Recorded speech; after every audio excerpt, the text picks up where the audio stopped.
Hello and welcome to this ICAEW webinar, Cyber Breach Readiness, Preparing Your Practice for the Inevitable in association with Mitigo. My name is Ros Harrington. I'm a Senior Practice Manager here at the ICAEW, and I'll be facilitating today's session. We very much encourage you to get involved with the session today. You can do this by posting your questions anytime to our speaker. You can do this using the Q&A button at the bottom of your screen.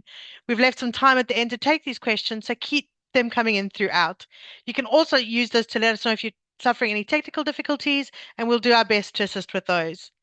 Closed captioning has also been enabled for the webinar. You can access this by clicking the CC icon on your screen. Please note these are automatically generated, so sometimes errors do occur.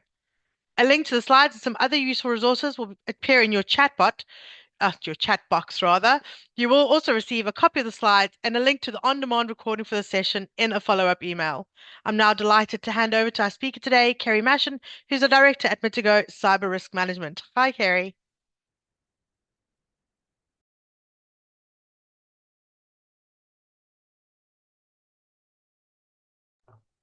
Hi, Ros. It would help if I came off mute, I would imagine. So, so there we are. Well, hello everybody, and welcome to the webinar on cyber breach readiness, preparing your practice for the inevitable, which I know has very negative connotations, but unfortunately, the reality is that cybercrime appears here to stay. So let's crack on because we've got quite a packed agenda.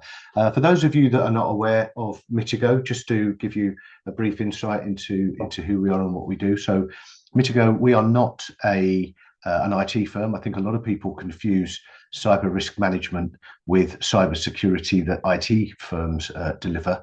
And as we go through, I think it will become quite evident of what the difference is there. But we are partners with the ICAEW, proud to be, also ICAS, and as you can see, there are lots of other professional services industries that we work with. So typically, if you are an organisation that has highly confidential information, you are very attractive to threat actors, and they will try to get into your systems and steal your data, hold that to ransom, to encrypt your systems, to try and send fake invoices and things like that to your clients. And as you can see along the bottom there, our credentials is we have everything that you'd expect an organisation like us to have, and certainly the expertise to do the job. So today we're going to go through looking at understanding what the cyber risks are, and I think I'm going to come at it from a slightly different angle than you might expect. We're going to look at what effective breach readiness looks like, talk about the common gaps, how we can develop some form of incident response plan, and look at takeaway practical steps as well. So before we do all of that, I want to get a flavour. I want to get you guys involved because I'd like to get a flavour of what's going on in the room, the people that are here. So what I've got here is two polls, the first of which is coming up now. So who advises you or your firm on cyber risk management? Is it your MSP or your IT company? Do you have specialist cyber advisors such as Mitigo? Do you deal with it yourselves, or you generally might not know? So if you can just pop your answer down on there. It's anonymized. I won't know who says what, and then I'll read out the results, and it'll give us a flavour of how the audience today is currently looking at looking after their cyber risk management. So so let's just click on, wait for that to come up, and I think we might see, right, so what we've got there is 30% of people said their MSP do it, 13%, 1-3, say that they have cyber risk management specialists, 55% do it themselves. That's interesting. And 2% don't know. So just one person didn't know, but that's okay. Okay, thanks very much. And then we'll pop the next poll up. So the next poll is a slightly different flavour, if you like. It's if you experienced a major cyber event today, how confident are you in your incident response plan working? And so we've got A, very confident, we test it regularly. B, I know they're not numbered, but they are on my slide. I'm somewhat confident we have one, but we've never tested it. C is we don't have a plan, and D, if you like, is IT deal with it. So we'll just give that a few seconds just to get a flavour again, of how people feel about their incident response plan. And we'll have those results come up in there, just about to come up now. So 13%, 1-3, are saying that they're very confident. 48% are saying somewhat, so they've got one, but it's not been tested. 20% don't have a plan, and 20% say that IT deal with it. Just to give you a flavour on those responses there, according to the government survey that they do every year, about 23% of businesses have an incident response plan. And on here we're saying, well, actually, what's that? 61% of the audience are saying they've got one. Some haven't tested it. I'd urge you to test it. And we'll talk about that as we go through. Those that don't have a plan or are leaving it to the IT, I guess as we go through, it might be that you choose to change your mind at some point, because I think there's probably other things that that you need to think about with that. Okay, so let's look at the real cyber risks that are facing accountancy firms today. And the truth of the matter is you're going to expect me to say the things that are on here.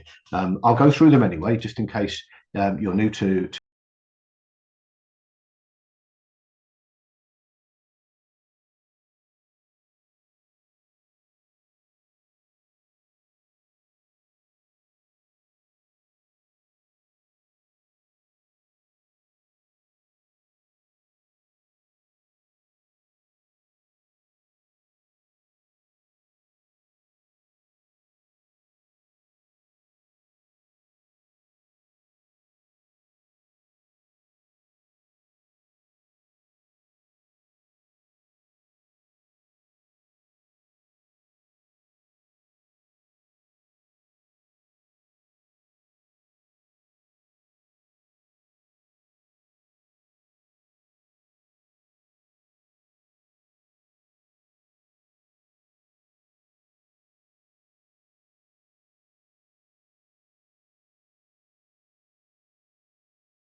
Tuesday after the attack, what then happened was that the staff and clients of the firm started to receive emails from the threat actors showing, demonstrating that they had some data.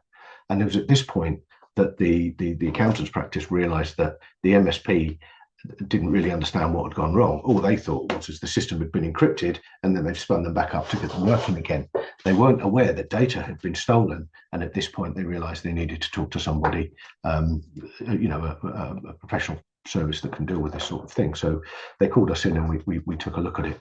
What we recognized was that I'll just click on, is that the ransomware payload was delivered into the network on the Tuesday previous to the attack. Obviously, it needs to be delivered, and basically what happened at that point was, oh, hang on, let's just go back. I've overclicked. There we go. And so what happened is the threat actors waited in the system until the Saturday or the Friday night Saturday, which is when they deployed the ransomware into the system when nobody's working, so they can get a much bigger grip on the system. So unfortunately, that's what's happened. Now let's have a look at how they got in. So they got in via the firewall. So all of you will have a firewall. Now this one was hacked by something called brute force. So that effectively they've thrown a couple of 100,000 attempts at it with usernames and passwords, and they've managed to get into it. They then downloaded or uploaded the ransomware, the malware, into the system. Now, what was interesting with this is that the antivirus did what it should do, and that it quarantined the malware. So it said, you're dangerous, you're not right. I'm going to put you into quarantine so that you can't infect the main system. But unfortunately, what we go on to find is that the antivirus wasn't configured very well. And so it didn't alert anybody. It didn't tell anybody that it had a problem, a bad thing going on.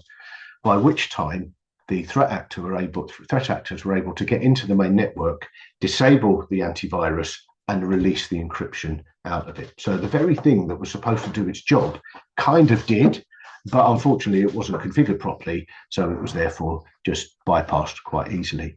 The backup was obviously compromised, as I've talked about.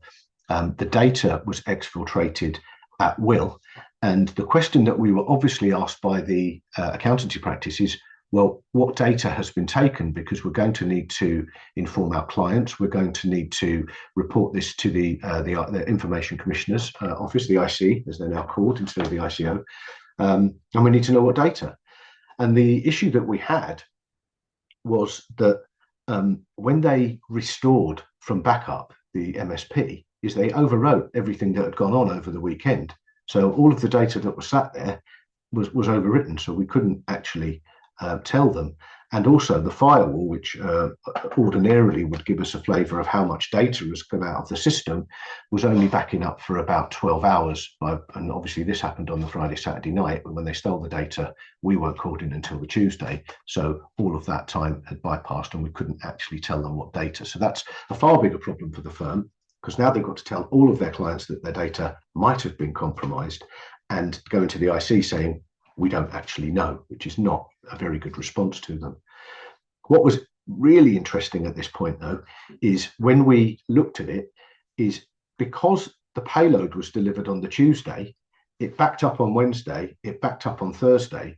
So when the MSP restored the systems over the weekend from backup, they also reintroduced the malware into the system. So the ransomware malware was still there. So that was obviously a major problem because we needed to disable that very quickly. So the failings, the technical failings were this: the perimeter security was fundamentally weak, the antivirus was fragile and easily bypassed, the backups, well, they shouldn't be able to be destroyed. If your backups are destroyed, you can end up in the mire that these guys did. It can be a lot worse than this. And the data was exfiltrated. There's an awful lot that you can do about these things to prevent it from happening, and obviously knowing what's gone on, but this didn't happen here. But I think what's interesting here, and this is kind of the point that I was trying to make really, from the beginning, about having the right people, understanding the right people that can do the right job. Now, this is about reacting to a scenario that's gone wrong. But you've got to put all of these things in place so that you can prevent it from going wrong, or at least reduce the risk. And this is where it comes down to being the firm's responsibility. So with this particular attack, there was just a fundamental weakness in the system that left them, what it says there, unable to prevent, detect, or effectively respond to the attack. The board they treated cybersecurity or cyber risk management as an IT problem and just left it to the MSP. They didn't ask questions of what they were doing, whether they were protected. They had no oversight of their capabilities in dealing with it. So they didn't understand that the MSP actually weren't capable of dealing with a ransomware attack. There'd been no risk assessment on the firm, no vulnerability assessment, so they didn't really understand what their risk looks like. There were no policies, so there was no documentation around what people should be doing. How do you hold someone to account if you have no policies? That's governance. Have a policy of what you want to do, and then check it. So that didn't happen. So we couldn't prove that anything was actually working. And of course, there was no incident response plan. The incident response plan was to get an organisation to deal with it that were incapable of dealing with it. And really, any due diligence needs to be carried out on any firm that's going to come anywhere near your systems as well. So unfortunately, we had massive technical failings and massive governance failings, and I can't tell you how important it is to get those right. I've got a slide here called the unfortunate victim, and it's a new addition to talk about in recent times. How many times has anybody on this call, on this webinar today, had an email from another firm that says we've been the unfortunate victim of a cyber attack? And if we had a virtual show of hands, I'd imagine it's quite a lot of you that have seen that, or maybe you had the misfortune to have to send that yourselves to somebody else. And I guess I sit there thinking, are they really unfortunate? Is it just bad luck that led them down this street? Because it is unfortunate if you're the victim of a cyber attack. That is the case, right? But it's only unlucky if you haven't done anything about it, or if you've done lots to prevent it and it happens, then maybe you're unlucky. But I find actually people use unfortunate as though they were helpless against it. And there's so many things that you can do, and there's so many things that you must do. And so, as I say, I might be being a little bit brutal here, but I think that unfortunate victim is overused. And the fact is that most companies should or could be doing more than they currently are. So let's look at what you must do, because I think that is a good starting place, a good starting position. Let's look around legal and regulatory duties on what's expected of you. So obviously you'll be regulated if you're practicing. Maybe the ICAEW, the fact that you're on the call would suggest so. Obviously you've got to adhere to the fundamental principles, which includes, amongst other things, keeping your clients' data and information confidential. There's a code of ethics, and also the ICAEW would expect you to follow the law. Well, what does the law state? And the difficulty sometimes is that law, is there a cyber security law? Well, to an extent there is. If we take a look at GDPR, for example, under, and this is a broad summary of Article 32, it says that if you hold personal data, then you must conduct a risk assessment of the security of that data. You must implement effective controls, which include, and interestingly, people, technology, and governance. So it's not just saying to risk assess your technology. It says look at the people, and then it says look at the technology, and then ensure that you've got governance. And I'll touch on all of these as we go through some of the later slides. And then it goes on to say, but it's okay. It's not okay just to do the assessment. You've got to, and put the controls in. You've got to test them for effectiveness. You need to evaluate that they're still current, that they're still working. You go back to Mythos that I was talking about. These advanced AI capabilities, they're only going to get better. At the moment, we're using generative AI, and that's where threat actors will put prompts in and tell it what to do. But we're going to go down the line of AI becoming far more, we'll have what's called agentic AI, where it's far more advanced, where you don't tell it to go and look for something, you tell it what you want the outcome to be. So it will be attack these firms, do these things, and bring it all back to me. And that's where this will end up. And so it's never been more important to follow this advice that's on screen, of the things that you should be doing, and you should have evidence of it. That firm that I was talking about in the case study, I didn't touch on what happened in the end. They decided they didn't want to pay the ransom, so that's fine. But they were in the midst of selling the organisation and going through due diligence at that point, and you can imagine that not only held up the process, but it reduced the value of the organisation because of the reputational damage. Obviously, they're going to lose clients at the back end of that, and obviously there's a wobble from the purchaser as well. But having evidence of these things is certainly what you need to have for yourself. But the government want you to, or the ICAEW would expect you to have it as well. So what does effective breach readiness look like in practice? This is the can do. So the must do is you've got to do it, okay? But what can you do? So if anybody ever has a conversation with me about cyber risk management, I'm sure I get a little bit boring, because the first thing I always say is, have you conducted a risk assessment? And the answer to that generally is no. And why is that? Is because they're either doing it themselves, or they've got their MSP doing it, or they don't do it at all. In fact, I'm just looking at the results of the first poll that we did today, and indeed there's only 13% using some form of cyber risk management firm. Therefore, we've got 87% of the people on here today that voted, at least, where they're doing it themselves. Now, the first thing about doing it yourselves is you're marking your own homework. So we don't have independence there. So if your MSP is doing it, they're just giving you a status update of what they think it looks like. If you're doing it, it then comes down to what your own skill set would be around cyber risk management. And the reason why there's a real distinction between, and I'm making the distinction between MSPs and cyber risk management, is this. So you're accountants on the call today, and the fact is that you will have studied to become an accountant, you will have taken exams and get qualifications in it, and you have experience. It's why your clients come to you, because of your expertise and specialism in the role that you do.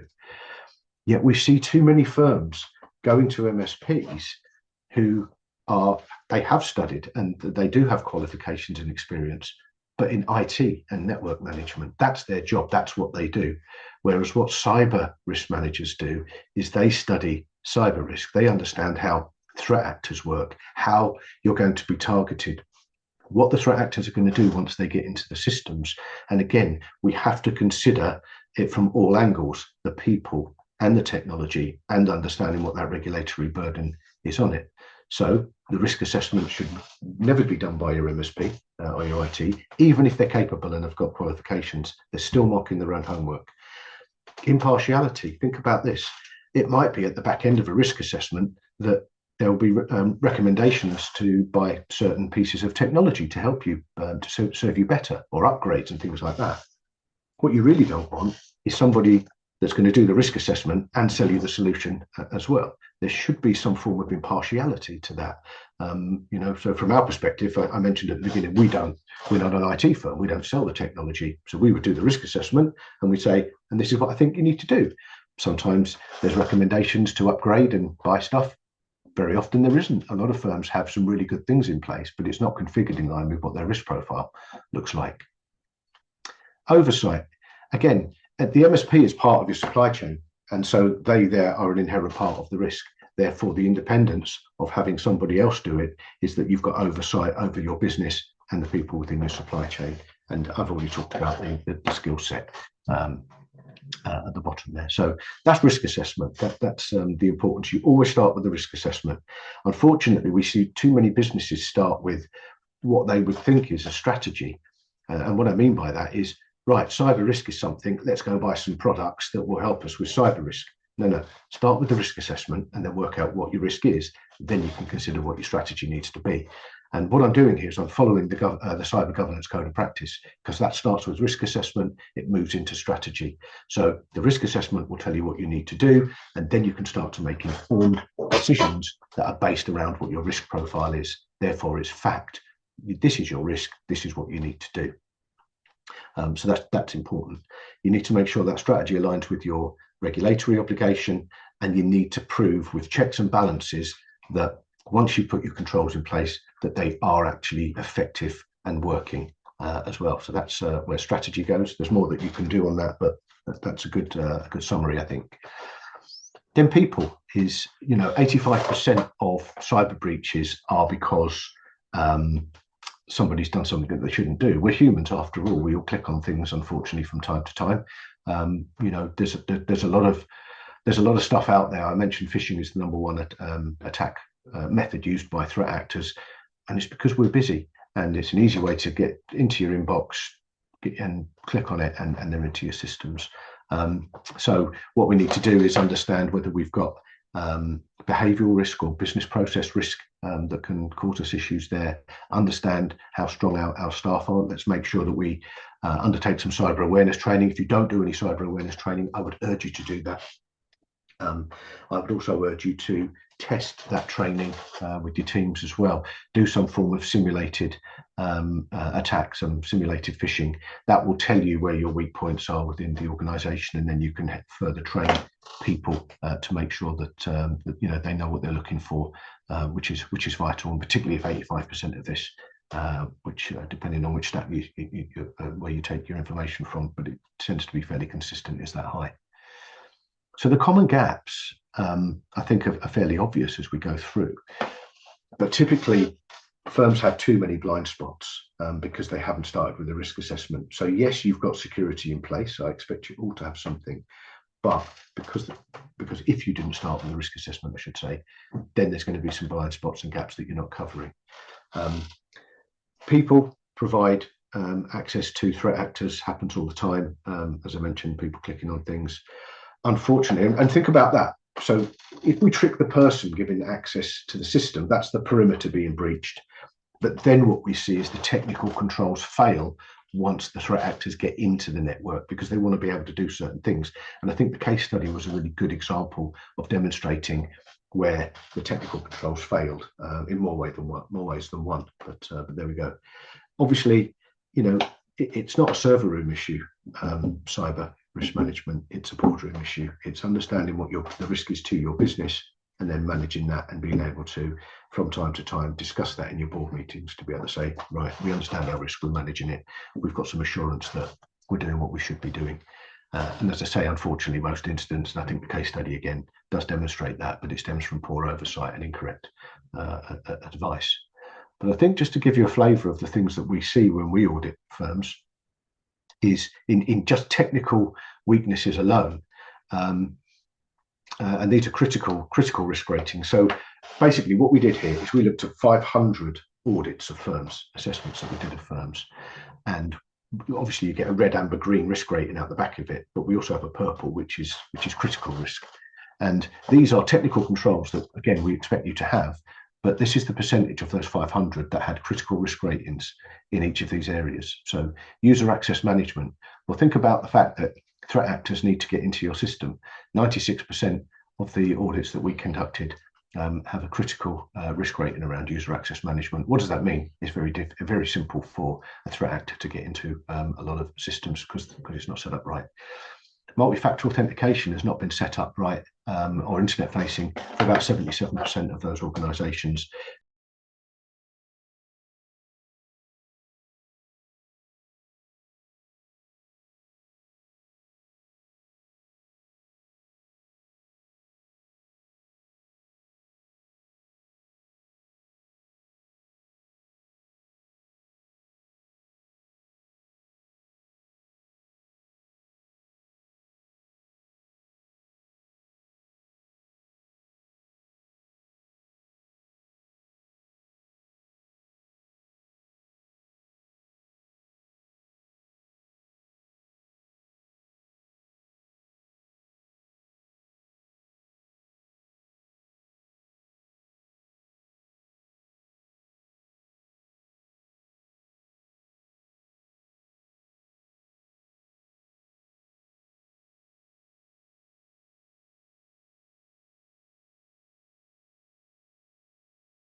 to impact all of this going forward?